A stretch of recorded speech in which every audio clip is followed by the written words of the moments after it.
गोविंद शिल्प घेऊन येत आहे एकूण 80 ट्विन बंगलोचा भव्य दिव्य पंढरपुरातील एकमेव प्रकल्प। आमच्या प्रकल्पाची वैशिष्ट्ये मनाला शांती देणारं महादेवाचं मंदिर, मुख्य रस्ता सुमारे 30 फुटांचा, अंतर्गत रस्ता सुमारे 20 फुटांचा, ग्रामपंचायत योजनेचा प्रत्येक बंगलोजला स्वतंत्र नळ, सांडपाण्याची सुरक्षित विल्हेवाट, सर्व टाइल्स ग्लॉसी आणि नामांकित कंपनीच्या, सर्व स्टेअर, खिडक्या, चौकटी सुपर ब्लॅक ग्रेनाइट, दोन्ही अटॅच बाथरूम पूर्णपणे टाइल्स, पंतप्रधान हर घर नल योजना पूर्णत्वाकडे, bathroom, basin, kitchen, CP fittings हे जगवार कंपनीचे, स्टील वर्क पूर्णपणे जिंदाल कंपनीचे, 1000 लिटर पाण्याची टाकी, 150 लिटर सोलर वॉटर हीटर सोबत वॉटर प्युरिफायर, प्रत्येक बंगलोजला स्वतंत्र पार्किंग, दर्शनीय भाग पूर्णपणे डॅटो टाइल्स, टाटा प्रवेश कंपनीचे आकर्षक भक्कम दरवाजा, फुटी उंचीचे सुरक्षित कंपाऊंड। मग विचार काय करताय? गोविंद शिल्प, पत्ता गट नंबर 95, हॉटेल अंगण शेजारी, टाकळी रोड, पंढरपूर। ताज्या घडामोडी पाहण्यासाठी PVN म्हणजेच पंढरी वार्ता न्यूज या चॅनलला सबस्क्राईब करा।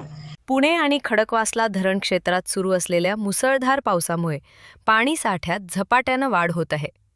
धरणात येणाऱ्या पाण्याची आवक लक्षात घेता प्रशासनाकडून रात्री उशिरा किंवा उद्या सकाळी खडकवासला धरणातून सुमारे 15,000 क्युसेक वेगानं मुठा नदीपात्रात पाणी सोडण्याची दाट शक्यता आहे।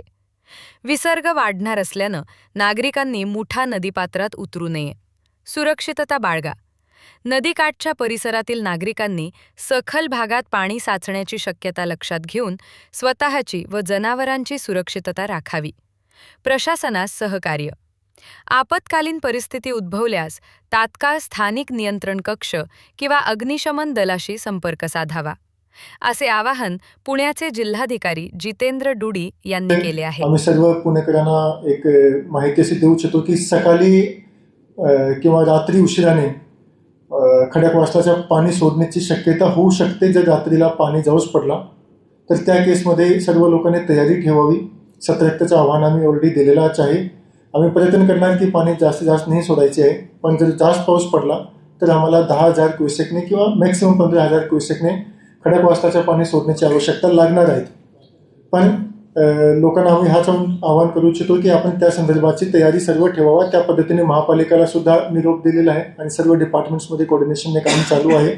ज्या ज्या लोकांना शिफ्ट करण्याची आवश्यकता आहे, जे पुराखाली जे लो कॅचमेंट एरियामध्ये घर आहे त्यांना शिफ्ट करण्याची जी आवश्यकता आहे त्याचं काम त्या स्तरावर होत आहे। याच्याशिवाय पानशेतमध्ये 3.3 TMC पाणी आहे आणि वडसगावमध्ये सुद्धा 3.19 TMC पाणी, म्हणजे जवळपास 35% पाणी ह्या सर्व